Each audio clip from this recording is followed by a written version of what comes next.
So this is a figure we looked at on Monday. We'd kind of said if everything's looking really charged or polar, we're expecting some sort of fully exposed alpha helix.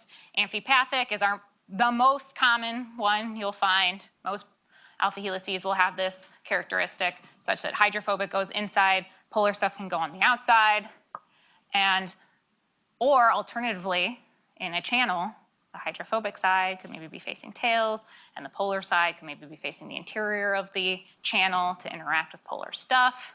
And then if you see something really hydrophobic, it's either going to be buried inside, or it will likely be interacting with the bilayer.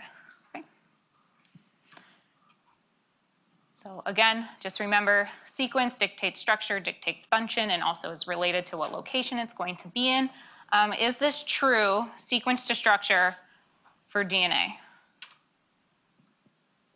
Does it have that dependency? No. Mostly some head shaking, no. And this is because, again, we said it's independent of base sequence. It always is going to make this double helix. Very repeated, controlled structure every time. Hydrophobicity scales. Okay, so this is sort of this is what I wanted to get to because I will definitely ask a question about it. And it can be a little bit confusing. This link, I've put it here for you. There is also another resource already in the supplementary resources folder on Canvas. It's called like Blossom Matrices and Amino Acid Substitution Scores is what it's titled. It's topics for chapter 5 that we haven't gotten to. So if you want to start trying to do the homework problem on that stuff before I talk about it on Monday, check out those resources. It's a couple YouTube videos and some websites that are good. And then also this link is there, and it talks about hydrophobicity scale. Okay, but I will go through it quickly here. So there is an energetic cost associated with moving an amino acid from water into a hydrophobic environment. Okay, and so this is something they just did in a lab. They looked at a change in energy. If you took an isolated amino acid in a polar solvent and then you move it to a nonpolar solvent, what is the energetic cost of doing that?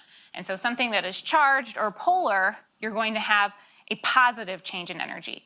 Moving from polar into nonpolar, when you're talking about a charged or polar amino acid, you don't want to do that. Positive delta G, this is not good. Over here, when we have our aromatic rings, stuff like phenylalanine or tryptophan, our hydrophobic stuff, moving it out of water into something hydrophobic or an organic apolar solvent, we have a negative change in energy. That's something that's energetically favorable. We're taking something nonpolar out of water, putting it in something nonpolar. Okay, so this scale was developed by basically thinking about an isolated amino acid and moving it from water to an apolar solvent.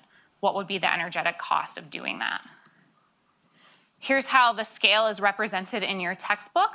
Okay, so again, these negative scores are represent a negative change in energy, something spontaneous, something that would want to happen. So hydrophobic groups want to go from water to a hydrophobic solvent. Stuff that's hydrophilic has these positive scores. It does not want to go from water into something apolar. Okay.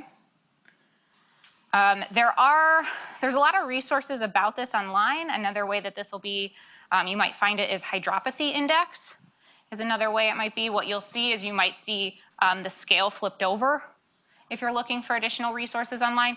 Just make sure you understand why the change in energy would be a positive, sort of unfavorable thing, or negative, and it is favorable.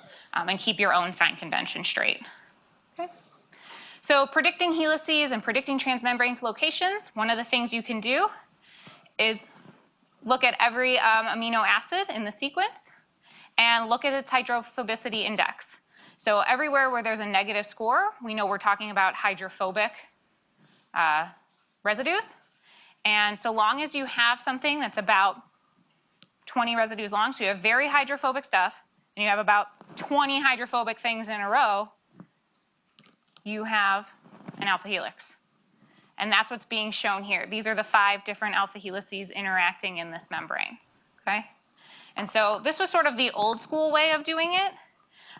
Before structures were widely available, you could explore the relationship between sequence, structure, and function by plotting a hydrophobicity index plot and then predicting, okay, do I have alpha helices. How many do I have?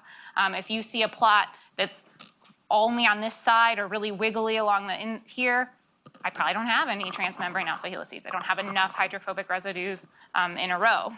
The way you can do it now is there are a whole bunch of resources that exist to predict structure for you. Again, everything's done on computers these days. You don't have to go into a lab and like move your amino acids in and out of solvents. And so again, if you went to InterPro, this protein sequence analysis and classification website, you could put in a sequence and it'll tell you actually what domains you most likely have. It'll go ahead and say that's SH3, that's SH2, you have a protein kinase domain, and it can help you predict your overall structure of your protein. These are the last 3 questions of today, but we really only have 2 minutes. So true or false? The alpha helix propensity scale and the hydrophobicity scale reveal the same information about amino acid residues. It is false. So first of all, if anyone doesn't remember, the alpha helix propensity scale was how likely something wants to be in an alpha helix. Does not necessarily directly correlate to how hydrophobic that residue is and where it falls on that hydrophobicity scale. Why do transmembrane segments of membrane proteins assume regular secondary structures? We already answered this one. The helices and beta sheets need to satisfy H bonding in the backbone to get across. What might be the function of a polar or charged? Okay, this one I'll leave alone. I'll take the answer out of the notes and I'll put it on the homework. So here we go, number 3. What might be the function of a polar or charged residue or residues contained in the helix of the transmembrane segment? Okay.